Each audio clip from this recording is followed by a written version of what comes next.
Hi friends, ಎಲ್ಲರಿಗೂ ಜಯ ಕುಟುಂಬ ವ್ಲಾಗ್ಸ್‌ಗೆ ಸ್ವಾಗತ. ಆಸೆ ಸೀರಿಯಲ್‌ನಲ್ಲಿ ಮುಂದಿನ ಸಂಚಿಕೆಯಲ್ಲಿ ಏನೆಲ್ಲ ಆಗುತ್ತೆ ಅಂತ ಪೂರ್ತಿಯಾಗಿ ನೋಡ್ಕೊಂಡು ಬರೋಣ ಬನ್ನಿ. ಅದಕ್ಕೂ ಮುಂಚೆ ರೋಹಿಣಿ ಮತ್ತೆ ಶಾಂತಿ ಇಬ್ರುನು ಮನೋಜನ್ನ ಹೇಗಾದ್ರೂ ಮಾಡಿ ತಂಪರಾಯ್ ಮಾಡ್ಕೋಬೇಕು ಅಂತ ಒಬ್ಬ ಸ್ವಾಮೀಜಿ ಹತ್ರ ಕಸ್ತೂರಿ ಅವ್ರ ಜೊತೆ ಹೋಗ್ತಾರೆ. ಈ ಎಪಿಸೋಡ್‌ನ ನಾನು ಆಲ್ರೆಡಿ ಅಪ್ಲೋಡ್ ಮಾಡಿದೀನಿ. ಯಾರ್ಯಾರು ನೋಡಿಲ್ಲ ಹೋಗಿ ಆ ಎಪಿಸೋಡ್‌ನ ನೋಡ್ಕೊಂಡ್ ಬನ್ನಿ. ಹಾಗೆ ಹೇಗಿತ್ತು ಅನ್ನೋದನ್ನ ಕಮೆಂಟ್ ಮಾಡೋದನ್ನ ಸಹ ಮರಿಬೇಡಿ. ಮತ್ತೆ ಯಾರ್ಯಾರು ಇನ್ನು ಸಬ್ಸ್ಕ್ರೈಬ್ ಆಗದೆ ನೋಡ್ತಾ ಇದ್ದೀರಾ, ದಯವಿಟ್ಟು ಸಬ್ಸ್ಕ್ರೈಬ್ ಮಾಡ್ಕೊಂಡು ಪೂರ್ತಿ ವಿಡಿಯೋನ ನೋಡಿ ಸಪೋರ್ಟ್ ಮಾಡಿ ಅಂತ ಕೇಳ್ಕೊತಾ ಇದ್ದೀನಿ. ಬನ್ನಿ ತಡ ಮಾಡದೆ ಸಂಚಿಕೆನ ಶುರು ಮಾಡೋಣ. ಸಂಚಿಕೆಯ ಶುರುವಿನಲ್ಲಿ ರೋಹಿಣಿ ಮೇಲಿರೋ ಅನುಮಾನದಿಂದ ಮನೋಜ ರೋಹಿಣಿ ಮಲಗದ ಮೇಲೆ ಅವಳ ಮೊಬೈಲ್ ಅಲ್ಲಿರೋ ಆ ನಂಬರ್ನ ತಗೊಂಡು ತನ್ನ ಮೊಬೈಲ್ ಅಲ್ಲಿ ಟೈಪ್ ಮಾಡ್ಕೋತಾನೆ. ಈಗ ರಾತ್ರಿ ಆಗಿದೆ, ಬೆಳಗ್ಗೆ ಎದ್ದು ಇದು ಯಾರು ಏನು ಅಂತ ನೋಡೋಣ ಅಂತ ಮನೋಜ ಮನ್ಸಲ್ಲೇ ಅನ್ಕೊಂಡು ಮಲ್ಕೋತಾನೆ.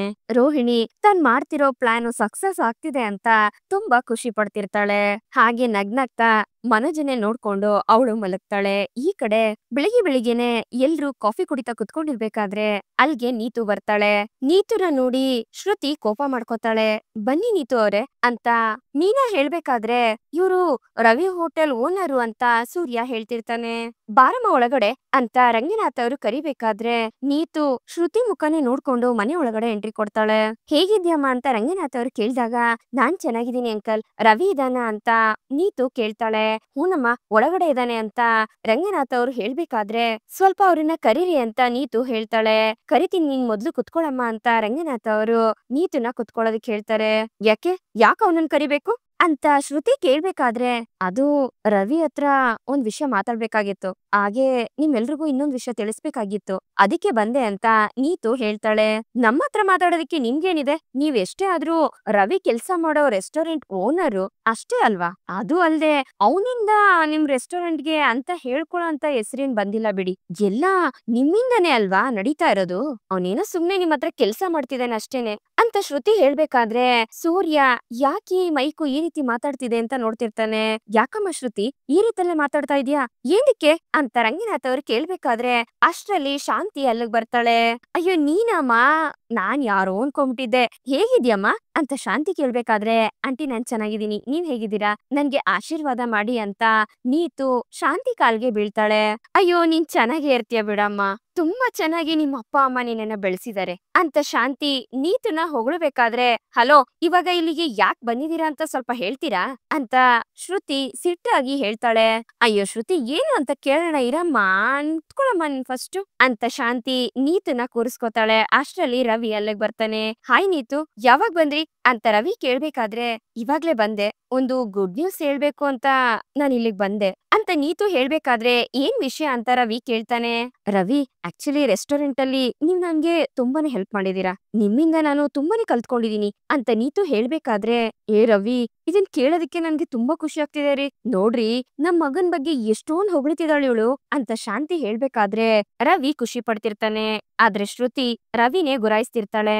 ರವಿ ನಿನ್ನಿಂದ ರೆಸ್ಟೋರೆಂಟ್ಗೆ ಒಳ್ಳೆ ರೇಟಿಂಗ್ ಬಂದಿದೆ ಮತ್ತೆ ಒಳ್ಳೆ ಹೆಸರು ಬಂದಿದೆ ಅಂತ ನಮ್ಮ ಅಪ್ಪ ನನ್ನನ್ನ ತುಂಬಾ ಹೊಗಳ್ತಿದ್ರು, ಇದಕ್ಕೆಲ್ಲ ನೀವೇ ಕಾರಣ ಅಂತ ನೀತು ಹೇಳ್ಬೇಕಾದ್ರೆ ಇದನ್ನೇ ಅಲ್ವಾ ನಾನು ಅವತ್ತು ಹೇಳಿದ್ದು, ಆದ್ರೆ ನೀವು ಇದನ್ನೆಲ್ಲಿ ಕೇಳಿದ್ರಿ, ಇದಕ್ಕೆಲ್ಲ ರವಿ ಮಾತ್ರ ಅಲ್ಲ ನಾನ್ ಪಟ್ಟಿರೋ ಕಷ್ಟನೂ ಕಾರಣ ಅಂತ ಹೇಳಿದ್ರಿ ಅಂತ ಶ್ರುತಿ ಹೇಳ್ಬೇಕಾದ್ರೆ ಏ ಶ್ರುತಿ ಯಾಕೆ ಈ ರೀತಿ ಎಲ್ಲ ಮಾತಾಡ್ತಾ ಇದ್ಯಾ, ಸುಮ್ನೆ ಇರು ಅಂತ ರವಿ ಹೇಳ್ಬೇಕಾದ್ರೆ ರವಿ ಇಟ್ಸ್ ಓಕೆ, ಶ್ರುತಿ ಕೋಪ ಮಾಡ್ಕೊಳ್ಳೋದ್ರಲ್ಲಿ ತಪ್ಪಿಲ್ಲ, ನಾನವತ್ತು ಆ ರೀತಿ ಮಾತಾಡ್ಲಿಲ್ಲ, ಇದ್ರಲ್ಲಿ ನನ್ ವರ್ಕು ಇದೆ ಅಂತ ಹೇಳ್ದೆ ಅಷ್ಟೇನೆ, ಇದಕ್ಕೆ ನಾನು ಒಬ್ಳೆ ಕಾರಣ ಅಂತ ಹೇಳಿಲ್ಲ. ಒಂದು ಸಕ್ಸಸ್ ಅಂತ ಬಂದಾಗ ಅದ್ರಲ್ಲಿ ಒಬ್ರು ಸಕ್ಸಸ್ ಇರೋದಿಲ್ಲ ಅಲ್ವಾ, ಅದಕ್ಕೆ ಒಬ್ರೇ ಕಾರಣನೂ ಆಗಿರೋದಿಲ್ಲ, ನಾನ್ ಆ ರೀತಿ ಹೇಳ್ದೆ. ಅದ್ ಬಿಟ್ರೆ ರವಿ ಟ್ಯಾಲೆಂಟ್ ನನಗ್ ಗೊತ್ತಿಲ್ವಾ, ರವಿ ನನ್ನಿಂದ ಏನಾದ್ರೂ ನಿಮ್ಗೆ ನೋವಾಗಿದ್ರೆ ದಯವಿಟ್ಟು ನನ್ನನ್ನ ಕ್ಷಮಿಸ್ಬಿಡಿ ಅಂತ ನೀತು ಹೇಳಿದಾಗ ಅಯ್ಯೋ ನೀತು ಆ ರೀತಿ ಏನೂ ಇಲ್ಲ, ಅವತ್ತು ಶ್ರುತಿ ನಿಮ್ ಹತ್ರ ಆ ರೀತಿ ಮಾತಾಡಿರೋದಕ್ಕೆ ನಾನ್ ನಿಮ್ ಹತ್ರ ಕ್ಷಮೆ ಕೇಳ್ತೀನಿ ಅಂತ ರವಿ ಹೇಳ್ತಾನೆ. ಲೋ ರವಿ ಏನು ನಡೀತಾ ಇದೆ ಇಲ್ಲಿ, ಯಾಕೆ ಶ್ರುತಿ ಇಷ್ಟೊಂದು ಕೋಪ ಮಾಡ್ಕೊಂಡಿದ್ದಾಳೆ ಅಂತ ಶಾಂತಿ ಹೇಳ್ಬೇಕಾದ್ರೆ ಅದು ಏನು ಇಲ್ಲಮ್ಮ, ಅದು ಮುಗ್ದೋಗಿರೋ ವಿಷಯ ಅಂತ ರವಿ ಹೇಳಿ ಮೇಂಟೈನ್ ಮಾಡ್ತಾನೆ. ಹೌದು, ಅದಕ್ಕೆ ಮುಂದೆ ನಡಿಬೇಕಾಗಿರೋ ಒಳ್ಳೆ ವಿಷಯದ ಬಗ್ಗೆ ನಿಮ್ ಮನೇಲಿ ದೊಡ್ಡೋರ್ ಹತ್ರ ಹೇಳಿ ಹೋಗೋಣ ಅಂತ ಬಂದೆ ಅಂತ ನೀತು ಹೇಳ್ತಾಳೆ. ಏನ್ ವಿಷಯ ಹೇಳಮ್ಮ ಅಂತ ರಂಗನಾಥ್ ಅವ್ರು ಕೇಳಿದಾಗ ಅಂಕಲ್ ಆಲ್ರೆಡಿ ನಮ್ ರೆಸ್ಟೋರೆಂಟ್ಗೆ 4 ಬ್ರಾಂಚ್ ಇದೆ, ಈಗ ಹೊಸದಾಗಿ ಇನ್ನು ಸ್ವಲ್ಪ ಬ್ರಾಂಚಸ್ ನ ಓಪನ್ ಮಾಡೋಣ ಅಂತ ಐಡಿಯಾ ಇದೆ ಅಂತ ನೀತು ಹೇಳ್ತಾಳೆ. ವಾವ್ ಒಳ್ಳೆ ನ್ಯೂಸೇ ಕೊಟ್ಟಿದ್ದೀರಾ ನೀತು ಅಂತ ರವಿ ಹೇಳಿದಾಗ ಅವರು ರೆಸ್ಟೋರೆಂಟ್ ಓಪನ್ ಮಾಡಿದ್ರೆ ಅದು ಅವ್ರಿಗೆ ಒಳ್ಳೇದಾಗತ್ತೆ, ನಮ್ಗೇನಾಗತ್ತೆ ಅದ್ರಲ್ಲಿ, ಅದಕ್ಕೂ ನಮ್ಗೂ ಏನ್ ಸಂಬಂಧ ಅಂತ ಶ್ರುತಿ ಹೇಳ್ತಾಳೆ. ಶ್ರುತಿ ಪ್ಲೀಸ್ ಸ್ವಲ್ಪ ಸುಮ್ನೆ ಇರ್ತೀಯಾ ಅಂತ ರವಿ ಹೇಳಿದಾಗ ಶ್ರುತಿ ನಾನು ಹೊಸದಾಗಿ ಓಪನ್ ಮಾಡ್ತಿರೋ ಎಲ್ಲಾ ಬ್ರಾಂಚಸ್ಗೂ ರವಿನ ನಾನು ಪಾರ್ಟ್ನರ್ ಆಗಿ ಮಾಡ್ಕೋಬೇಕು ಅಂತಿದೀನಿ ಅಂತ ನೀತು ಹೇಳಿದಾಗ ಅದನ್ನ ಕೇಳಿ ಮನೆಯವರೆಲ್ಲರೂ ಶಾಕ್ ಇಂದ ನೀತುನೇ ನೋಡ್ತಿರ್ತಾರೆ. ಏನು ಮನುಜ ಏನೋ ಹೇಳ್ತಾವ್ರಿ ಇವ್ರು ಅಂತ ಶಾಂತಿ ಹೇಳಿದಾಗ ಅಮ್ಮ ರವಿನ ಅವ್ರ ಬಿಸ್ನೆಸ್ ಅಲ್ಲಿ ಪಾರ್ಟ್ನರ್ ಆಗಿ ಮಾಡ್ಕೋತೀನಿ ಅಂತ ಹೇಳ್ತಾ ಇದಾರಮ್ಮ. ಅದೇ ಅವ್ರ ಇವಾಗ ರೆಸ್ಟೋರೆಂಟ್ ಓಪನ್ ಮಾಡ್ತಾರಲ್ಲ ಅದಕ್ಕೆಲ್ಲ ರವಿನು ಪಾರ್ಟ್ನರ್ ಆಗಿರ್ತಾನಂತೆ ಅಂತ ಮನೋಜ ಹೇಳಿದಾಗ ಅದನ್ನ ಕೇಳಿ ಶಾಂತಿಗೆ ಖುಷಿ ಆಗತ್ತೆ. ಏನಮ್ಮ ಹೇಳ್ತೀಯಾ ರವಿ ಜೊತೆ ನೀನ್ ಪಾರ್ಟ್ನರ್ ಆಗ್ತೀಯಾ ಅಂತ ರಂಗನಾಥ್ ಅವರು ಕೇಳಿದಾಗ ಇದಕ್ಕೇನಾದ್ರೂ ಇನ್ವೆಸ್ಟ್ಮೆಂಟ್ ಮಾಡ್ಬೇಕಾ ಅಂತ ಮನೋಜ ಕೇಳ್ತಾನೆ. ಏನು ಬೇಕಾಗಿಲ್ಲ, ಅವ್ರ ಟ್ಯಾಲೆಂಟೇ ದೊಡ್ಡ ಇನ್ವೆಸ್ಟ್ಮೆಂಟ್, ಅಷ್ಟಿದ್ರೆ ಸಾಕು. ಅವ್ರ ನನ್ ಜೊತೆ ವರ್ಕಿಂಗ್ ಪಾರ್ಟ್ನರ್ ಆಗಿರ್ತಾರೆ, ಪ್ರಾಫಿಟ್ ಅಲ್ಲಿ ಅವ್ರಿಗೆ ಶೇರ್ ಇರುತ್ತೆ ಅಂತ ನೀತು ಹೇಳ್ತಾಳೆ. ತುಂಬಾ ಖುಷಿಯಾದ ವಿಷಯ ಹೇಳಿದ್ರಿ. ಅವ್ರಿಗಿರೋ ಟ್ಯಾಲೆಂಟ್ ನ ಗುರ್ತಿಸಿ ಅವ್ರನ್ನ ಪಾರ್ಟ್ನರ್ ಆಗಿ ಮಾಡ್ಕೋತೀನಿ ಅಂತ ಹೇಳ್ತಿದೀರಾ ಅಂತ ಮೀನಾ ಖುಷಿಯಿಂದ ಹೇಳ್ಬೇಕಾದ್ರೆ ಮೀನಾ ಒಂದ್ ನಿಮಿಷ ನಿನ್ ಸುಮ್ನಿರೋ. ಅಲ್ಲ ಕಣಮ್ಮ ಇದನ್ನ ನಾವ್ ಹೇಗ್ ನಂಬೋದು ಅಂತ ಸೂರ್ಯ ಕೇಳ್ತಾನೆ. ವಾಟ್ ಅಂತ ನೀತು ಕೇಳಿದಾಗ ಅದು ಹಾಗಲ್ಲ, ನಾನು ತುಂಬಾ ಕಡೆ ನೋಡಿದೀನಿ ಒಬ್ರತ್ರ ಕೆಲ್ಸ ಮಾಡಿಸ್ಕೊಳ್ಳೋದಕ್ಕೋಸ್ಕರ ಸುಮ್ನೆ ಅವ್ರನ್ನ ವರ್ಕಿಂಗ್ ಪಾರ್ಟ್ನರ್ ಅದು ಇದು ಅಂತ ಡವ್ ಮಾಡ್ತಿರ್ತಾರೆ. ಆಮೇಲೆ ಕೆಲ್ಸ ಮುಗಿದ್ಮೇಲೆ ಚೆನ್ನಾಗಿ ದುಡ್ಡನ್ನ ಸಂಪಾದನೆ ಮಾಡ್ಕೊಂಡು ಅವ್ರನ್ನ ಕೈ ಬಿಟ್ಬಿಡ್ತಾರೆ ಅಂತ ಸೂರ್ಯ ಹೇಳ್ಬೇಕಾದ್ರೆ ನಾನು ಆ ರೀತಿ ಮಾಡೋದಿಲ್ಲ, ನಿಂಗೆ ಡೌಟೇ ಬೇಕಾಗಿಲ್ಲ, ಅದಕ್ಕೋಸ್ಕರನೇ ಡಾಕ್ಯುಮೆಂಟ್ ಎಲ್ಲ ರೆಡಿ ಮಾಡಿ ತಗೊಂಡ್ ಬಂದಿದೀನಿ ಅಂತ ನೀತು ತಾನ್ ತಂದಿರೋ ಡಾಕ್ಯುಮೆಂಟ್ ನ ತೋರಿಸ್ತಾಳೆ. ನೀತು ಏನಿದೆಲ್ಲ ಅಂತ ರವಿ ಕೇಳ್ಬೇಕಾದ್ರೆ ಇಲ್ಲ ರವಿ, ಶ್ರುತಿ ಹೇಳ್ದಂಗೆ ನಿಮ್ ಟ್ಯಾಲೆಂಟ್ಗೆ ನಾನು ಗೌರವ ಕೊಡದೇ ಇರೋ ರೀತಿ ಇಲ್ಲ. ಇನ್ಫ್ಯಾಕ್ಟ್ ನಿಮ್ ಟ್ಯಾಲೆಂಟ್ ಇನ್ನೂ ಡೆವಲಪ್ಮೆಂಟ್ ಆದ್ರೆ ಅದು ನನಗೂ ಹೆಲ್ಪ್ಫುಲ್ ಅಲ್ವಾ. ಸೊ ನಿಮ್ಮನ್ನ ಪಾರ್ಟ್ನರ್ ಆಗಿ ಮಾಡ್ಕೋಬೇಕು ಅಂತ ನಾನ್ ಡಿಸೈಡ್ ಮಾಡಿದೀನಿ. ಅಂಕಲ್ ಆಂಟಿ ನೀವಿಬ್ರು ಈ ಡಾಕ್ಯುಮೆಂಟ್ ನ ತಗೊಂಡು ರವಿ ಕೈ ಕೊಟ್ಟು ಸೈನ್ ಮಾಡಿಸ್ಕೊಡ್ತೀರಾ ಅಂತ ನೀತು ಹೇಳಿದಾಗ ಮನೆಯವರೆಲ್ಲರೂ ಖುಷಿ ಪಡ್ತಿರ್ತಾರೆ. ಇದ್ರಲ್ಲಿ 2 ಕಾಪಿ ಇದೆ, ಒಂದು ನನ್ನ ಹತ್ರ ಇರುತ್ತೆ, ಒಂದು ನಿಮ್ಮ ಹತ್ರ. ಸೂರ್ಯ ಅವ್ರು ಹೇಳಿದ ರೀತಿ ನಾನ್ ಇವ್ರನ್ನ ಯಾಮಾರ್ಸೋದಿಲ್ಲ, ತಗೊಳ್ಳಿ ಅಂಕಲ್ ಅಂತ ನೀತು ಹೇಳಿದಾಗ ಅದನ್ನ ಶ್ರುತಿ ಕೈಲಿ ಕೊಡಮ್ಮ. ನಾವು ರವಿ ಹೆತ್ತಿರೋರೇ ಇರ್ಬೋದು, ಆದ್ರೆ ಇನ್ಮೇಲೆ ರವಿ ತಗೊಳ್ಬೇಕಾಗಿರೋ ನಿರ್ಧಾರ ಎಲ್ಲ ಶ್ರುತಿಗೆ ಸೇರಿದ್ದು. ಮೊದ್ಲು ಅವ್ರಿಬ್ರು ಏನ್ ಹೇಳ್ತಾರೆ ಕೇಳಿ ಅಂತ ರಂಗನಾಥ್ ಅವರು ಹೇಳಿದಾಗ ಓಕೆ ಥ್ಯಾಂಕ್ಸ್ ಅಂಕಲ್, ಶ್ರುತಿ ತಗೋ ಅಂತ ನೀತು ಹೇಳ್ತಾಳೆ. ಆಗ ಶ್ರುತಿ ಡಾಕ್ಯುಮೆಂಟ್ ನ ತಗೊಳದೆ ನೀತುನೇ ಗುರಾಯಿಸ್ಬೇಕಾದ್ರೆ ಯಾಕಮ್ಮ ಶ್ರುತಿ ಹಂಗ್ ನೋಡ್ತಿದ್ಯಾ, ನಮ್ ರವಿನ ಬಿಸ್ನೆಸ್ ಪಾರ್ಟ್ನರ್ ಮಾಡ್ಕೊಳ್ತೀನಿ ಅಂತ ಹೇಳ್ತಿದಾರೆ, ಎಂತ ಖುಷಿಯಾಗಿರೋ ವಿಷಯನಮ್ಮ, ತಗೊಳಮ್ಮ ಅಂತ ಶಾಂತಿ ಫೋರ್ಸ್ ಮಾಡ್ತಿರ್ತಾಳೆ. ಅತ್ತೆ ರವಿನ ವರ್ಕಿಂಗ್ ಪಾರ್ಟ್ನರ್ ಆಗಿ ಸೇರ್ಸ್ಕೊಳ್ಳೋದಕ್ಕೆ ಕಾರಣನೇ ನಾನು ಅಂತ ಶ್ರುತಿ ಹೇಳಿದಾಗ ಹೌದಾ ಅದೆಂಗಮ್ಮ ಅಂತ ಶಾಂತಿ ಆಶ್ಚರ್ಯದಿಂದ ಕೇಳಿದಾಗ ಹೌದು ಆಂಟಿ ನಿಜ, ಅವತ್ತು ರೆಸ್ಟೋರೆಂಟ್ ಅಲ್ಲಿ ಸಕ್ಸಸ್ಗೆ ರವಿನೇ ಕಾರಣ ಅಂತ ಶ್ರುತಿ ಹೇಳಿದಾಗ ನನ್ನಲ್ಲೇ ಸ್ವಲ್ಪ ಜಲಸ್ ಫೀಲ್ ಆಯ್ತು. ಆದ್ರೆ ಆಮೇಲೆ ಸಮಾಧಾನವಾಗಿ ಯೋಚನೆ ಮಾಡ್ದೆ, ಶ್ರುತಿ ಹೇಳಿದ್ರೇನು ಸತ್ಯ ಅಲ್ವಾ, ನಾನು ಫಾರಿನ್ ಇಂದ ಓದ್ ಬಂದಿರೋಳು, ಆದ್ರೆ ರವಿ ಇಲ್ಲ ಅಂದಿದ್ರೆ ರೆಸ್ಟೋರೆಂಟ್ ಇಷ್ಟು ಮಟ್ಟಿಗೆ ಹೋಗ್ತಿರ್ಲಿಲ್ಲ. ನನ್ಗೆ ಎಲ್ಲಾ ಹೇಳ್ಕೊಟ್ಟಿದ್ದು ರವಿನೇ. ಶ್ರುತಿ ಹೇಳಿದ್ದು ನಿಜಾನೇ, ತನ್ ಗಂಡನ್ನ ಬಿಟ್ಕೊಡ್ದೆ ಶ್ರುತಿ ಮಾತಾಡಿದಾರೆ, ಒಬ್ಳು ಹೆಂಡತಿಯಾಗಿ ಅವ್ರು ಅವ್ರ ಕರ್ತವ್ಯನ ಮಾಡಿದಾರೆ ಅಂತ ನೀತು ಹೇಳ್ಬೇಕಾದ್ರೆ ಕರೆಕ್ಟ್ ಆಗಿ ಹೇಳಿದ್ರಿ, ತಲೆ ಮೇಲೆ ಹೊಡ್ದಂಗ್ ಹೇಳಿದ್ರಿ. ಹೆಂಡತಿ ಆದವಳು ಗಂಡನ್ನ ಯಾವತ್ತು ಬಿಟ್ಕೊಡ್ಬಾರ್ದು. ಹೌದು ತಮ್ಗೆ ಮದ್ವೆ ಆಗಿದ್ಯೋ ಅಂತ ಸೂರ್ಯ ಕೇಳ್ದಾಗ ಇಲ್ಲ ಅಂತ ನೀತು ಹೇಳ್ತಾಳೆ. ಪರವಾಗಿಲ್ವೇ, ಮದ್ವೆ ಆಗ್ದಿರನೆ ಇಷ್ಟೊಂದೆಲ್ಲ ಅರ್ಥ ಮಾಡ್ಕೊಂಡಿದೀರಾ, ನೀವು ಮದ್ವೆ ಆಗೋ ಹುಡ್ಗ ತುಂಬಾನೇ ಅದೃಷ್ಟ ಮಾಡಿದ್ದ ಅಂತ ಸೂರ್ಯ ಹೇಳ್ಬೇಕಾದ್ರೆ ಮೀನಾ ಸೂರ್ಯನ್ನೇ ಗುರಾಯಿಸ್ತಿರ್ತಾಳೆ.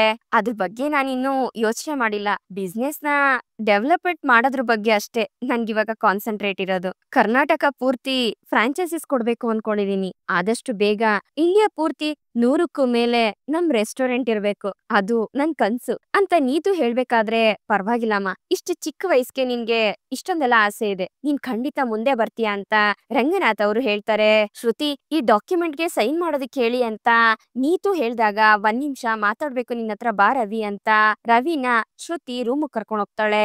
ನೋಡ್ದ್ಯಾ ರವಿ, ನಾನ್ ಅವತ್ತು ಅವಳ ಜೊತೆ ಆ ರೀತಿ ಮಾತಾಡೋದಿಕ್ಕೆ ಇವತ್ತು ನಿನ್ನ ವರ್ಕಿಂಗ್ ಪಾರ್ಟ್ನರ್ ಆಗಿ ಸೇರ್ಸ್ಕೋಬೇಕು ಅಂತ ಹೇಳ್ತಿದ್ದಾಳೆ ಅಂತ ಶ್ರುತಿ ಹೇಳ್ಬೇಕಾದ್ರೆ ಶ್ರುತಿ ನನ್ಗೆ ಯಾಕೋ ಇದು ಬೇಡ ಅಂತ ಅನ್ನಿಸ್ತಿದೆ ಅಂತ ರವಿ ಹೇಳ್ತಾನೆ. ಅಲ್ಲ ಇದ್ರಲ್ಲಿ ಏನ್ ತಪ್ಪಿದೆ, ಇವಾಗ್ಲೇ ನಿನ್ಗಿರೋ ಟ್ಯಾಲೆಂಟ್ ಏನು ಅಂತ ಅವಳಿಗೆ ಗೊತ್ತಾಗ್ತಿದೆ, ತಕ್ಷಣಕ್ಕೆ ನೀನು ವರ್ಕಿಂಗ್ ಪಾರ್ಟ್ನರ್ ಆಗಿರೋ, ಅದು ನಮ್ ರೆಸ್ಟೋರೆಂಟ್ ಓಪನ್ ಆಗೋವರೆಗೂ ಮಾತ್ರ, ಅದಾದ್ಮೇಲೆ ನಮ್ ರೆಸ್ಟೋರೆಂಟ್ ಮಾತ್ರ ನಾವ್ ನೋಡ್ಕೊಂಡೆ ಸಾಕ್ ಅಂತ ಶ್ರುತಿ ರವಿಗೆ ಸಜೆಸ್ಟ್ ಮಾಡ್ತಾಳೆ.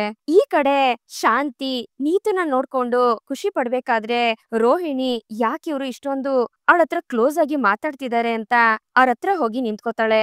ಅಲ್ಲಮ್ಮ, ನೀನು ಇಷ್ಟು ಚಿಕ್ಕ ವಯಸ್ಸಿಗೆ ಇಷ್ಟೊಂದೆಲ್ಲ ದೊಡ್ಡ ದೊಡ್ಡ ಕನ್ಸನ್ನೆಲ್ಲ ಕಟ್ಕೊಂಡಿದ್ಯಲ್ಲ, ಅದು ಅಲ್ದೆ ಹೊಸದಾಗಿ ಇನ್ನೊಂದ್ ಹೋಟ್ಲನ್ನ ಓಪನ್ ಮಾಡ್ಬೇಕು ಅಂತಾನು ಹೇಳ್ತಾ ಇದ್ಯಾ. ಇದೆಲ್ಲ ಕೇಳ್ಬೇಕಾದ್ರೆ ನನ್ಗೆಷ್ಟು ಖುಷಿ ಆಗ್ತಿದೆ ಗೊತ್ತೇನಮ್ಮ. ಹಂಗೂ ಹಿಂಗೂ ನೋಡಿದ್ರೆ ಅದಕ್ಕೆ ತುಂಬಾ ದುಡ್ಡು ಖರ್ಚಾಗ್ಬೋದಲ್ವಾ ಅಂತ ಶಾಂತಿ ಹೇಳ್ಬೇಕಾದ್ರೆ, ಅಮ್ಮ ಹೇಗೂ ನೋಡಿದ್ರೆ ಒಂದ್ 2-3 ಕೋಟಿನಾದ್ರೂ ಬೇಕಾಗುತ್ತೆ ಅಂತ ಮನೋಜ ಹೇಳ್ತಾನೆ. ನೋನು ಈಗ 2 ಬ್ರಾಂಚ್ ನ ಓಪನ್ ಮಾಡೋದಕ್ಕೆ ರೆಡಿ ಮಾಡ್ಕೊಂಡಿದೀವಿ, ಅದಕ್ಕೆ 20 crores ಆಗತ್ತೆ ಅಂತ ನೀತು ಹೇಳ್ದಾಗ ಅದನ್ನ ಕೇಳಿ ಶಾಂತಿಗೆ ಶಾಕ್ ಆಗತ್ತೆ. ಏನು 20 ಕೋಟಿನ? ಅಲ್ಲಮ್ಮ, ಅಷ್ಟೊಂದ್ ದುಡ್ಗೆ ನೀನೆಲ್ಲಮ್ಮ ಹೋಗ್ತೀಯಾ ಅಂತ ಶಾಂತಿ ಆಶ್ಚರ್ಯದಿಂದ ಕೇಳ್ಬೇಕಾದ್ರೆ ರೋಹಿಣಿ ಶಾಂತಿನೇ ನೋಡ್ತಿರ್ತಾಳೆ. ಅದನ್ನ ನಮ್ ಡ್ಯಾಡಿ ಕೊಡ್ತಾರೆ, ಅವ್ರಿಗೆ ಈ ಚಿಕ್ಕ ಅಮೌಂಟ್ ಎಲ್ಲ ಯಾವ ವಿಷಯ ಹೇಳಿ, ನಾನ್ ಕೇಳಿದ್ರೆ ನಾಳೆನೆ ತಂದ್ಕೊಡ್ತಾರೆ ಅಂತ ನೀತು ಹೇಳ್ಬೇಕಾದ್ರೆ, ಏನು 20 ಕೋಟಿ ಕೇಳಿದ್ರೆ ನಾಳೆನೆ ಕೊಡ್ತಾರಾ? ಅಲ್ಲಮ್ಮ, ಅದನ್ನ ಎಣ್ಸಿ ಮುಗ್ಸೋದಕ್ಕೆ ಒಂದ್ ದಿವ್ಸನೂ ಸಾಕಾಗೋದಿಲ್ಲ ಅಂತ ಶಾಂತಿ ಕೇಳ್ಬೇಕಾದ್ರೆ, ಅದು ಹಾಗಲ್ಲ ಆಂಟಿ, ಆಲ್ರೆಡಿ ಬಾಂಬೆಲಿ ಮತ್ತೆ ಬೆಂಗಳೂರಲ್ಲಿ ನಮ್ದು ತುಂಬಾ ಬ್ರಾಂಚಸ್ ಇದಾವೆ, ಅದಕ್ಕೆ ಅದ್ರ ಜೊತೆನೆ ಇನ್ನು ಜಾಸ್ತಿ ಬ್ರಾಂಚಸ್ ನ ಓಪನ್ ಮಾಡ್ಬೇಕು ಅಂತ ಐಡಿಯಾದಲ್ಲಿರೋದು ಅಂತ ನೀತು ಹೇಳ್ತಾಳೆ. ಪರವಾಗಿಲ್ಲಮ್ಮ, ಈ ವಯಸ್ಸಿಗೆ ನೀನು ಇಷ್ಟೊಂದ್ ಸಾಧನೆ ಮಾಡ್ತಿರೋದು ತುಂಬಾ ಖುಷಿ ಆಗ್ತಿದೆ ಅಂತ ಶಾಂತಿ ಹೇಳ್ತಾ ರೋಹಿಣಿನ ನೋಡ್ಕೊಂಡು ಇದಕ್ಕೆ ಹೇಳೋದು, ನಿಜವಾಗ್ಲೂ ಶ್ರೀಮಂತ ಆಗಿರೋರ್ಗೆ ಈ ಧೈರ್ಯ ಎಲ್ಲ ತಾನಾಗೆ ಬರುತ್ತೆ ಅಂತ. ಇನ್ ಕೆಲವರು ನನ್ನ ಹತ್ರ ಅದಿದೆ ಇದಿದೆ ಅನ್ಕೊಂಡು ಬರೀ ಸುಳ್ಳು ಹೇಳಿ ಇಡೀ ಅಲ್ಲಿರೋರ್ನೆಲ್ರನ್ನು ಯಾಮಾರ್ಸಿ ಆಮೇಲೆ ಸುಳ್ಳು ಹೇಳಿದ್ವಲ್ಲ ಅಂತ ತಗ್ಲಾಕೊಂಡ್ಬಿಡ್ತಾರೆ. ಬರೀ ಸುಳ್ಳು ಹೇಳದೆ ಇವ್ರ ಜೀವನ ಆಗೋಗ್ಬಿಟ್ಟಿದೆ ಅಂತ ಶಾಂತಿ ರೋಹಿಣಿನ ನೋಡ್ಕೊಂಡು ಹೇಳ್ಬೇಕಾದ್ರೆ, ರೋಹಿಣಿ ತನಿಗೆ ಹೇಳ್ತಿರೋದು ಅಂತ ಬೇಜಾರ್ ಮಾಡ್ಕೊಂಡು ಮನೋಜನ್ ಮುಖನ ನೋಡ್ತಾಳೆ. ಆದ್ರೆ ಮನೋಜ ಏನು ಮಾತಾಡದೆ ತಲೆ ತಗ್ಗಿಸ್ಕೊಂಡ್ ಕುತ್ಕೊಂತಾನೆ. ಹೌದು, ನೀನ್ ಯಾಕಮ್ಮ ಇನ್ನು ಮದ್ವೆ ಆಗದೆ ಹಾಗೆ ಇದ್ಯಾ ಅಂತ ಶಾಂತಿ ಕೇಳಿದಾಗ, ಆಂಟಿ ನಾನು ಬಿಸ್ನೆಸ್ ಅಲ್ಲಿ ತುಂಬಾನೇ ಅಚೀವ್ ಮಾಡ್ಬೇಕು ಅಂತ ಅನ್ಕೊಂಡಿದೀನಿ, ಅದಾದ್ಮೇಲೆ ಇದ್ರ ಬಗ್ಗೆ ಎಲ್ಲ ಯೋಚನೆ ಮಾಡಿದ್ರೆ ಆಯ್ತು ಅಂತ ಸುಮ್ನಾಗ್ಬಿಟ್ಟೆ ಅಂತ ನೀತು ಹೇಳಿದಾಗ ಶಾಂತಿ ತನ್ನ ಮೈಂಡ್ ಅಲ್ಲೇ ಮನೋಜನ್ಗೆ ಇವಳು ಕರೆಕ್ಟ್ ಆಗಿ ಜೋಡಿ ಆಗಿರ್ತಾಳೆ ಅಂತ ಅನ್ಕೊಂಡು ಮನೋಜನ್ ಮುಖನೇ ನೋಡ್ತಿರ್ತಾಳೆ. ಶ್ರುತಿ ದುಡ್ಡಿರೋರ್ ಮನೆಯವಳು, ಹೋಟೆಲ್ ನ ಶುರು ಮಾಡ್ಬೇಕು ಅನ್ಕೊಂಡಿದ್ದಾಳೆ. ಇವಳು ಅವಳಿಗಿಂತ ದೊಡ್ಡ ಶ್ರೀಮಂತರು ಈ ಗುಂಗ್ರಿನ ಮನೆಯಿಂದ ಆಚೆ ಹಾಕಿ ಇವಳನ್ನ ನಮ್ಮ ಮನೋಜನ್ಗೆ ಮದ್ವೆ ಮಾಡ್ಬಿಟ್ರೆ ಅಂತ ಶಾಂತಿ ಮನ್ಸಲ್ಲಿ ಅನ್ಕೊಂಡು ಖುಷಿ ಪಡ್ತಿರ್ತಾಳೆ. ಹಾಗೆ ಮನೋಜ ಮತ್ತೆ ನೀತು ಇಬ್ರು ಮದ್ವೆ ಆಗಿರೋ ಕನ್ಸನ್ನ ಶಾಂತಿ ಕಾಣ್ತಿರ್ತಾಳೆ. ಆಗ ಸಡನ್ ಆಗಿ ನೀತು, ಆಂಟಿ ಏನ್ ಯೋಚನೆ ಮಾಡ್ತಿದ್ದೀರಾ ಅಂತ ಕೇಳಿದಾಗ, ಅಯ್ಯೋ ಏನು ಇಲ್ಲಮ್ಮ, ತುಂಬಾ ಖುಷಿಯಿಂದ ಯೋಚನೆ ಮಾಡ್ತಿದ್ದೆ ಅಷ್ಟೇನೆ ಅಂತ ಶಾಂತಿ ಹೇಳ್ತಾಳೆ. ಅಷ್ಟ್ರಲ್ಲಿ ರವಿ ಮತ್ತೆ ಶ್ರುತಿ ಅಲ್ಲಿಗೆ ಬರ್ತಾರೆ. ರವಿ ನಿಮ್ಗ್ ಓಕೆ ಅಲ್ವಾ ಅಂತ ನೀತು ಹೇಳ್ದಾಗ, ಹಾ ಮಾತಾಡಾಯ್ತು, ನಮ್ಗ್ ಓಕೆನೆ, ತಗೊಳ್ಳಿ ರವಿ, ನೀನ್ ನನ್ ಜೊತೆಗಿದ್ರೆ ನಾನ್ ಈ ಬಿಸ್ನೆಸ್ ಅಲ್ಲಿ ತುಂಬಾ ಅಚೀವ್ ಮಾಡ್ತೀನಿ, ಇದಕ್ಕೆ ಸೈನ್ ಮಾಡಿ ಅಂತ ನೀತು ಹೇಳ್ದಾಗ ಸರಿ ಆಯ್ತು ಅಂತ ರವಿ ಸೈನ್ ಮಾಡ್ತಿರ್ತಾನೆ. ಇದನ್ನ ನೋಡಿ ಶಾಂತಿ ತುಂಬಾ ಖುಷಿ ಪಡ್ತಿರ್ತಾಳೆ. ಮನೋಜ ಯಾಕಮ್ಮ ನನ್ನೇ ನೋಡ್ತಿದ್ದಾರೆ ಅಂತ ಶಾಂತಿನೇ ನೋಡ್ತಿರ್ತಾನೆ. ರವಿ ಸೈನ್ ಮಾಡು, ಬೇಗ ಮಾಡು ಅಂತ ಶಾಂತಿ ಅರ್ಜೆಂಟ್ ಮಾಡ್ತಿರ್ತಾಳೆ. ಸೈನ್ ಮಾಡಿದ್ಮೇಲೆ ಪೇಪರ್ನ ರವಿ ನೀತುಗೆ ಕೊಡ್ತಾನೆ. Thank you so much Ravi, ನೀವು ಇನ್ಮೇಲೆ ಬರೀ ಶೆಫ್ ಅಲ್ಲ, ನನ್ ಬಿಸ್ನೆಸ್ ಪಾರ್ಟ್ನರ್, ನಾವಿಬ್ರು ಸೇರಿ ವರ್ಕ್ ಮಾಡೋಣ, ಸರಿ ನಾನ್ ಇನ್ ಬರ್ತೀನಿ ಅಂತ ಹೇಳಿ ನೀತು ಅಲ್ಲಿಂದ ಹೊರಡ್ತಾಳೆ. ಅಷ್ಟ್ರಲ್ಲಿ ಶಾಂತಿ ನೀತು ಹಿಂದೆನೆ ಓಡೋಗಿ ಅವಾಗವಾಗ ಮನೆಗ್ ಬರ್ತಾ ಇರಮ್ಮ ಅಂತ ಹೇಳ್ತಿರ್ತಾಳೆ. ಅದನ್ನ ರೋಹಿಣಿನಿ ನೋಡ್ತಾ ಇರ್ತಾಳೆ. ಯಾಕತ್ತೆ ಇವಳನ್ನ ಇಷ್ಟೊಂದು ನೈಸ್ ಮಾಡ್ತಿದಾರಲ್ಲ ಅಂತ. ನೀನು ತುಂಬಾ ಒಳ್ಳೆ ಹುಡ್ಗಿಯಮ್ಮ, ನೀನು ಚೆನ್ನಾಗಿ ಓದಿರೋನ್ನ, ಒಳ್ಳೆ ಬಿಸ್ನೆಸ್ ಮೈಂಡ್ ಇರೋನ್ನೇ ಮದ್ವೆ ಆಗು, ಅವಾಗ ನಿನ್ ಬಿಸ್ನೆಸ್ಗೆ ಇನ್ನೂ ಹೆಲ್ಪ್ ಆಗುತ್ತೆ ಅಂತ ಶಾಂತಿ ಹೇಳ್ಬೇಕಾದ್ರೆ, ಆತರ ಯಾರಾದ್ರೂ ಸಿಕ್ಕಿದ್ರೆ ನೋಡೋಣ ಆಂಟಿ ಅಂತ ನೀತು ಹೇಳ್ತಾಳೆ. ಆ ಖಂಡಿತ, ಬೇಗ ಬೇಗ ಸಿಗ್ತಾನೆ ಅಂತ ಶಾಂತಿ ಹೇಳಿದಾಗ, ಸರಿ ಆಂಟಿ ನಾನಿನ್ ಬರ್ತೀನಿ ಅಂತ ನೀತು ಅಲ್ಲಿಂದ ಹೊರಡ್ತಾಳೆ. ಏ ರವಿ ಎಷ್ಟು ಒಳ್ಳೆ ಹುಡ್ಗಿ ಅಲ್ವೇನೋ ಅಂತ ಶಾಂತಿ ಹೇಳ್ಬೇಕಾದ್ರೆ, ಒಳ್ಳೆ ಹುಡ್ಗಿನೇ, ಆದ್ರೆ ದುಡ್ಡಿನ ದುರಹಂಕಾರ ತುಂಬಾ ಜಾಸ್ತಿ ಇದೆ ಅತ್ತೆ ಅಂತ ಶ್ರುತಿ ಹೇಳ್ತಾಳೆ. ದುಡ್ಡಿನ ದುರಹಂಕಾರದ ಬಗ್ಗೆ ನೀನ್ ಹೇಳ್ತಿದ್ಯಾ ಅಂತ ಶಾಂತಿ ಮನ್ಸಲ್ಲೇ ಅನ್ಕೊಂಡು ರೂಮ್ಗೆ ಹೋಗ್ತಾಳೆ. ರವಿ, ನೀನ್ ನೋಡಿದ್ರೆ ರೆಸ್ಟೋರೆಂಟ್ ಓಪನ್ ಮಾಡ್ತೀನಿ ಅಂತಿದ್ರಲ್ಲ, ಮತ್ ಯಾಕೋ ಇವ್ರ ಜೊತೆ ಸೇರ್ಕೋತಾ ಇದ್ಯಾ ಅಂತ ಮನೋಜ ಹೇಳ್ಬೇಕಾದ್ರೆ, ರೆಸ್ಟೋರೆಂಟ್ ಓಪನ್ ಆಗೋದಕ್ಕೆ ಸ್ವಲ್ಪ ಟೈಮ್ ಬೇಕಾಗತ್ತೆ, ಅದುವರೆಗೂ ಇವನು ಪಾರ್ಟ್ನರ್ ಆಗಿ ಇರ್ಲಿ ಬಿಡಿ ಅಂತ ಶ್ರುತಿ ಆ ಪೇಪರ್ನ ಕಿತ್ಕೊಂಡು ರೂಮ್ಗೆ ಹೋಗ್ತಾಳೆ. ರವಿಗಾನ್, ಇದು ನಿನ್ಗೆ ಇಷ್ಟ ಇದೆಯೇನೋ ಅಂತ ಸೂರ್ಯ ಕೇಳಿದಾಗ, ಸ್ವಲ್ಪ ದಿವಸದಿಂದ ನಡೀತಾ ಇರೋದು ಯಾವ್ದು ನನ್ಗೆ ಇಷ್ಟಾನೇ ಆಗ್ತಿಲ್ಲ ಕಣೋ, ಏನ್ ಮಾಡ್ಲಿ ಅಂತ ರವಿ ಬೇಜಾರ್ ಮಾಡ್ಕೊಂಡು ಅಲ್ಲಿಂದ ಹೊರಡ್ತಾನೆ. ಸೂರ್ಯ ಇದ್ರ ಬಗ್ಗೆನೇ ಯೋಚನೆ ಮಾಡ್ತಿರ್ತಾನೆ. ಈ ಕಡೆ ಕುಸುಮ ಅವರು ಅಂಗಡಿಗೆ ಹೋಗ್ ಬರ್ತೀನಿ ಮಂಜ ಅಡಿಗೆ ಮಾಡಿಟ್ಟಿದೀನಿ, ನೀನು ತಿಂದು ಅವಳಿಗೂ ತಿನ್ನೋದಕ್ಕೆ ಹೇಳು ಅಂತ ಕುಸುಮ ಅವರು ಹೇಳ್ಬೇಕಾದ್ರೆ, ಅಮ್ಮ ಕನಕ ಎಲ್ಲಮ್ಮ ತಿಂತಾಳೆ, ಯಾವಾಗ್ಲೂ ಏನೋ ಒಂದ್ ಯೋಚನೆ ಮಾಡ್ಕೊಂಡ್ ಕೂತಿರ್ತಾಳೆ, ಅವಳ ಬಗ್ಗೆ ಇಲ್ಲಿ ಯಾರಿಗಾದ್ರೂ ಚಿಂತೆ ಇದೆಯಾ ಅಂತ ಮಂಜ ಹೇಳ್ಬೇಕಾದ್ರೆ, ಏನೋ ಒಂದ್ ರೀತಿ ಮಾತಾಡ್ತಾ ಇದೀಯಾ, ಯಾರಿಗೆ ಯಾಕೆ ಅವಳ ಮೇಲೆ ಅಕ್ರೆ ಇಲ್ವಾ? ಅವಳ ಮೇಲೆ ಅಕ್ರೆ ಇರೋದಕ್ಕೆ ಕಣೋ ಅವಳನ್ನ ಚೆನ್ನಾಗ್ ಓದ್ಸಿ ಒಳ್ಳೆ ಕೆಲ್ಸಕ್ ಸೇರ್ಸಿರೋದು, ದಿನ ದೇವ್ರ ಹತ್ರ ಅವಳು ಚೆನ್ನಾಗಿರ್ಲಿ ಅಂತ ಕೈ ಮುಗಿತಾ ಇರೋದು ಅಂತ ಕುಸುಮ ಅವ್ರು ಹೇಳ್ಬೇಕಾದ್ರೆ, ದೇವಸ್ಥಾನದಲ್ಲಿ ಹೋಗಿ ಕೈ ಮುಗಿದ್ಬಿಟ್ರೆ ಆಗೋಗುತ್ತಾ? ಒಬ್ರು ಮನ್ಸನ್ನ ಅರ್ಥ ಮಾಡ್ಕೊಳ್ಬೇಕಲ್ವಾ? ಈ ಕಡೆ ಭಾವನೂ ಹಾಗೆ ಇದಾರೆ, ನೀವು ಅದೇ ರೀತಿ ಇದೀರಾ, ನನ್ಗೇನ್ ಹೇಳ್ಬೇಕು ಅಂತಾನೆ ಗೊತ್ತಾಗ್ತಿಲ್ಲ ಅಂತ ಮಂಜ ಹೇಳ್ತಾನೆ. ನೋಡೋ, ಅಳಿಯಂದ್ರು ಮಾಡ್ತಿರೋದು ತಪ್ಪು ಅಂತ ಹೇಳ್ತಾ ಇದೀಯಾ ಅಂತ ಕುಸುಮ ಅವ್ರು ಹೇಳ್ಬೇಕಾದ್ರೆ, ಅಮ್ಮ ಭಾವ ಮಾಡ್ತಿರೋದು ತಪ್ಪು ಅಂತ ನಾನ್ ಹೇಳ್ತಾ ಇಲ್ಲ, ಆದ್ರೆ ಅವ್ರವ್ರಿಗೆ ಅಂತ ಒಂದೊಂದ್ ಆಸೆ ಇರುತ್ತಲ್ವಾ? ಕನಕ ತಾನ್ ಇಷ್ಟಪಟ್ಟಿರೋ ಹುಡುಗನ್ ಜೊತೆ ಜೀವನ ಶುರು ಮಾಡ್ಬೇಕು ಅನ್ಕೊಂಡಿರೋದು ತಪ್ಪೇನಲ್ಲ ಅಲ್ವಾ? ಒಂದು ಅವಳು ಇಷ್ಟಪಟ್ಟಿರೋ ಹುಡುಗನ್ ಜೊತೆ ಮದ್ವೆ ಮಾಡ್ಬೇಕು, ಇಲ್ಲ ಅಂದ್ರೆ ಅವಳ ಜೀವನನ ಅವಳೇ ನೋಡ್ಕೊ ಅಂತ ಹೇಳಿ ಅವಳನ್ನ ಬಿಟ್ಬಿಡ್ಬೇಕು. ಈ ತರ ಎರಡೂ ಇಲ್ದೇನೆ ನಾನ್ ಹೇಳಿದ್ದನ್ನೇ ಕೇಳ್ಬೇಕು ಅಂತ ಅಂದ್ರೆ ಏನಮ್ಮ ಅರ್ಥ? ಪಾಪ ಅಮ್ಮ, ಕನಕನ್ನ ನೋಡೋದಕ್ಕೆ ಆಗ್ತಿಲ್ಲ ಅಂತ ಮಂಜ ಹೇಳ್ತಾನೆ. ಅಲ್ಲ ಕಣೋ, ಅಳಿಯಂದ್ರು ಹೇಳ್ದಂಗೆ ಆ ಅರುಣು ಒಳ್ಳೆಯವನಲ್ಲ ಅಂತ ಹೇಳ್ತಿದ್ರು, ಆಗ ಅವಳ ಜೀವನ ಇನ್ನೂ ಹಾಳಾಗೋಗೋದಿಲ್ವೇನೋ? ನೀನಿನ್ನು ಚಿಕ್ಕ ಹುಡುಗ, ನಿನ್ಗೇನು ಗೊತ್ತಾಗೋದಿಲ್ಲ, ಸುಮ್ನೆ ಇರು, ಇದನ್ನೆಲ್ಲ ನಿಮ್ ಭಾವ ನೋಡ್ಕೋತಾರೆ ಅಂತ ಕುಸುಮ ಅವ್ರು ಹೇಳ್ತಾರೆ. ಅಷ್ಟ್ರಲ್ಲಿ ಮೀನಾ ಅಲ್ಲಿಗೆ ಓಡೋಡ್ ಬರ್ತಾಳೆ. ಅಮ್ಮ ಕನಕ ಎಲ್ಲಮ್ಮ ಅಂತ ಮೀನಾ ಕೇಳಿದಾಗ, ಒಳಗಡೆ ಇದ್ದಾಳೆ ಅಂತ ಕುಸುಮ ಅವ್ರು ಹೇಳ್ತಾರೆ. ಹೌದು, ಅವಳು ಊಟ ಮಾಡಿದ್ಲಾ ಅಂತ ಮೀನಾ ಕೇಳಿದಾಗ, ಇಲ್ಲ ಕಣೆ, ಇನ್ನೂ ಅವಳು ಊಟ ಮಾಡಿಲ್ಲ ಅಂತ ಕುಸುಮ ಅವ್ರು ಹೇಳ್ತಾರೆ. ಮೀನಾ ಗಾಬರಿಯಿಂದ ಕನಕನ್ನ ಹೋಗಿ ನೋಡಿದಾಗ ಕನಕ ಬೇಜಾರಲ್ಲಿ ಕುತ್ಕೊಂಡಿರ್ತಾಳೆ. ಏ ಕನಕ, ನೀನ್ ಯಾಕೆ ಅಷ್ಟೊಂದ್ ಅರ್ಜೆಂಟ್ ಅಲ್ಲಿ ಅರುಣ ಅವ್ರ ಹತ್ರ ಹೋಗಿ ಇದನ್ನೆಲ್ಲ ಮಾತಾಡ್ ಬಂದಿದ್ಯಾ ಅಂತ ಮೀನಾ ಕೇಳ್ಬೇಕಾದ್ರೆ, ಇವ್ಳಿಗೆ ಎಲ್ಲಾದ್ರಲ್ಲೂ ಅರ್ಜೆಂಟೇ ಅಲ್ವಾ ಅಂತ ಕುಸುಮ ಅವರು ಬೈತಾರೆ. ಬೇಡ ಅಕ್ಕ, ಈ ಸಮಸ್ಯೆ ನನ್ನಿಂದಾನೇ ಅಲ್ವಾ ಬಂದಿರೋದು, ನನ್ನಿ ನಿರ್ಧಾರದಿಂದ ಯಾರ್ ಜೀವನನೂ ಹಾಳಾಗೋದ್ ಬೇಡ, ನೀನು ಭಾವನ ಹತ್ರ ಜಗಳ ಎಲ್ಲ ಮಾಡ್ಬೇಡ, ನೀವಿಬ್ರು ಯಾವಾಗ್ಲೂ ಖುಷಿಯಾಗಿರ್ಬೇಕು, ನನ್ಗದೇ ಮುಖ್ಯ, ನೀನ್ ಚೆನ್ನಾಗಿರ್ಬೇಕು ಅಕ್ಕ ಅಂತ ಕನಕ ಅಳ್ತಾ ಇರ್ತಾಳೆ. ಯಾಕೆ ಇವಾಗ ಅಳ್ತಾ ಇದ್ಯಾ? ನೀನು ಅವ್ರ ಹತ್ರ ಮಾತಾಡೋದಕ್ಕೂ ಮುಂಚೆ ನನ್ನ ಹತ್ರ ಒಂದ್ ಮಾತು ಹೇಳ್ಬೇಕಿತ್ತು ತಾನೆ, ಯಾಕೆ ಈ ರೀತಿ ಮಾಡ್ದೆ ಅಂತ ಮೀನಾ ಕೇಳ್ಬೇಕಾದ್ರೆ ನನ್ಗೆ ಬೇರೆ ದಾರಿನೇ ಕಾಣಿಸ್ಲಿಲ್ಲಕ್ಕ, ಅದಕ್ಕೆ ಈ ರೀತಿ ಮಾಡ್ದೆ ಅಂತ ಕನಕ ಅಳ್ತಿರ್ತಾಳೆ. ಅಮ್ಮ ಕೇಳಿಸ್ಕೊಂಡ ಕನಕ ಏನ್ ಹೇಳ್ತಿದ್ದಾಳೆ ಅಂತ? ಅವಳು ಎಷ್ಟು ನೊಂದ್ಕೊಂಡಿದ್ದಾಳೆ ಅನ್ನೋದನ್ನ ನೋಡು, ನನ್ನಿಂದ ಬೇರೆಯವ್ರ ಜೀವನ ಹಾಳಾಗ್ಬಾರ್ದು, ನೀವ್ ಚೆನ್ನಾಗಿರಿ ಅಂತ ಹೇಳ್ತಿದ್ದಾಳೆ ನೋಡು, ಆದ್ರೆ ಯಾಕಮ್ಮ ಅವಳ ಮನ್ಸನ್ನ ಅರ್ಥ ಮಾಡ್ಕೊಳ್ತಿಲ್ಲ ಅಂತ ಮೀನಾ ಕೇಳ್ಬೇಕಾದ್ರೆ, ಅಲ್ಲಮ್ಮ ಇದೇ ಅಲ್ವಾ ನಾವ್ ಸಂಪಾದನೆ ಮಾಡಿರೋ ಆಸ್ತಿ, ಇದನ್ ಬಿಟ್ರೆ ನಮ್ಗಿನ್ನೇನಿದೆ ಹೇಳು? ನನಗೂ ಕನಕಂಗೆ ಒಳ್ಳೆ ಜೀವನ ಸಿಗ್ಬೇಕು ಅನ್ನೋ ಆಸೆ ಇರಲ್ವಾ ಹೇಳು? ಆದ್ರೆ ಏನ್ ಮಾಡೋದು, ಅಳಿಯಂದ್ರಿಗೆ ಇದ್ರಲ್ಲಿ ಒಪ್ಗೆ ಇಲ್ಲ, ಅವರೇ ಹುಡುಗನ ಹುಡುಕ್ತಿದಾರಲ್ಲ ಬಿಡು, ಒಳ್ಳೆ ಹುಡುಗನೇ ಹುಡುಕ್ತಾರೆ ಅಂತ ಕುಸುಮ ಅವರು ಹೇಳ್ತಾರೆ. ಅದು ಹಂಗಲ್ಲಮ್ಮ ಅಂತ ಮೀನಾ ಹೇಳ್ಬೇಕಾದ್ರೆ, ನೋಡೆ ನಾನ್ ಅಂಗಡಿಗೆ ಹೋಗ್ತಾ ಇದ್ದೀನಿ, ಇವತ್ತು ವಿಶೇಷ ಪೂಜೆಗಳೆಲ್ಲ ಇದಾವೆ, ನೀನು ಕನಕನ್ಗೆ ಹೇಗಾದ್ರೂ ಮಾಡಿ ಊಟ ಮಾಡ್ಸು, ನಾನಿನ್ ಬರ್ತೀನಿ ಅಂತ ಕುಸುಮ ಅವರು ಅಲ್ಲಿಂದ ಹೊರಡ್ತಾರೆ. ಏ ಕನಕ, ಬಾಯಿಲಿ, ನೀನ್ ಯಾವ್ದಕ್ಕೂ ಯೋಚನೆ ಮಾಡ್ಬೇಡ, ನೀನ್ ಏನ್ ಬೇಕೋ ಆ ದೇವ್ರೆ ನಿನ್ಗೆ ಕೊಟ್ಟೆ ಕೊಡ್ತಾನೆ, ಬಾ ಊಟ ಮಾಡೋಣ ಅಂತ ಮೀನಾ ಬಲವಂತವಾಗಿ ಕನಕನ್ನ ಊಟ ಮಾಡೋದಿಕ್ಕೆ ಕರ್ಕೊಂಡ್ ಬರ್ತಾಳೆ. ಅಷ್ಟ್ರಲ್ಲಿ ಅಲ್ಲಿಗೆ ಅರುಣ್ ಅವ್ರಮ್ಮ ಬರ್ತಾರೆ. ಕನಕ ಹೇಗಮ್ಮ ಇದ್ಯಾ ಅಂತ ಅರುಣ್ ಅವ್ರಮ್ಮ ಕೇಳಿದಾಗ ಕನಕ ರೂಮ್ ಹೊರಟೋಗ್ತಾಳೆ. ಅಷ್ಟ್ರಲ್ಲಿ ಮೀನಾ ಆಚೆಗ್ ಬರ್ತಾಳೆ. ಅಮ್ಮ ಬನ್ನಿ ಅಮ್ಮ ಅಂತ ಮೀನಾ ಹೇಳ್ಬೇಕಾದ್ರೆ, ನಿಮ್ಮಮ್ಮ ಇಲ್ವಾ ಅಂತ ಅರುಣ್ ಅವ್ರಮ್ಮ ಕೇಳ್ತಾರೆ. ಇವಾಗ ತಾನೇ ಅಂಗಡಿಗೆ ಹೋದ್ರು ಅಂತ ಮೀನಾ ಹೇಳ್ಬೇಕಾದ್ರೆ, ಹೌದಾ, ನಾನು ನಿಮ್ ಅಮ್ಮನ ಹತ್ರ ಮಾತಾಡ್ಬೇಕು ಅನ್ಕೊಂಡೆ, ಕನಕ ಮಾತಾಡ್ದೆ ಹಾಗೆ ಹೊರಟೋದ್ಲು ಅಂತ ಅರುಣ್ ಅವ್ರಮ್ಮ ಹೇಳ್ಬೇಕಾದ್ರೆ, ಅವಳ ಬಗ್ಗೆ ನೀವೇನು ಅನ್ಕೋಬೇಡಿ, ಅವಳಿಗೆ ನಿಮ್ ಹತ್ರ ಹೇಗ್ ಮಾತಾಡ್ಬೇಕು ಅಂತ ಗೊತ್ತಾಗ್ದೆ ಈ ರೀತಿ ಮಾಡಿದಾಳೆ, ನಿಮ್ ಮನೆಗ್ ಬಂದು ಈ ಮದ್ವೆ ಬೇಡ ಅಂತ ಹೇಳ್ಬಿಟ್ಟು ಬಂದಿದ್ದಾಳಂತೆ, ಅವಳೇನೋ ಅರ್ಜೆಂಟ್ ಅಲ್ಲಿ ಆ ರೀತಿ ಹೇಳ್ಬಿಟ್ಟಿದಾಳಮ್ಮ, ಅವಳು ಪೂರ್ತಿ ಮನ್ಸಿಂದ ಏನು ಇದನ್ನ ಹೇಳಿಲ್ಲ, ಈಗ್ಲೂ ನೋಡಿ ಊಟ ಮಾಡದೆ ಹಾಗೆ ಇದ್ದಾಳೆ ಅಂತ ಮೀನಾ ಹೇಳ್ಬೇಕಾದ್ರೆ, ಅರುಣನು ಹಾಗೆ ಇದಾನಮ್ಮ, ಸಸ್ಪೆಂಡ್ ಆದ್ರೂನು ಅವನು ಇಷ್ಟೊಂದೆಲ್ಲ ಟೆನ್ಷನ್ ಆಗಿರ್ಲಿಲ್ಲ, ಅವ್ನ್ ಸಸ್ಪೆಂಡ್ ಅವಧಿ ಮುಗಿದ್ರುನು ಮನೇಲೆ ರಜಾ ಹಾಕಿದಾನೆ, ಒಂಟಿಯಾಗಿ ಕುತ್ಕೊಂಡು ಯೋಚನೆ ಮಾಡ್ತಿರ್ತಾನೆ, ನನ್ಗೇನ್ ಮಾಡ್ಬೇಕು ಅಂತಾನೆ ಅರ್ಥ ಆಗ್ತಿಲ್ಲಮ್ಮ, ನನ್ಗಿರೋದು ಒಬ್ನೇ ಮಗ, ಅವನ್ ಜೀವನ ಈ ರೀತಿ ಹಾಳಾಗೋಗ್ತಿದ್ಯಲ್ಲ ಅನ್ನೋ ಭಯ ಆಗ್ತಿದೆಯಮ್ಮ ನನ್ಗೆ, ನೀನೇ ಇದಕ್ಕೆ ಏನಾದ್ರೂ ಒಂದು ತೀರ್ಮಾನ ಕೊಡ್ಬೇಕಮ್ಮ ಅಂತ ಅರುಣ್ ಅವ್ರಮ್ಮ ಹೇಳ್ದಾಗ ಮೀನಾ ಯೋಚನೆ ಮಾಡ್ತಿರ್ತಾಳೆ.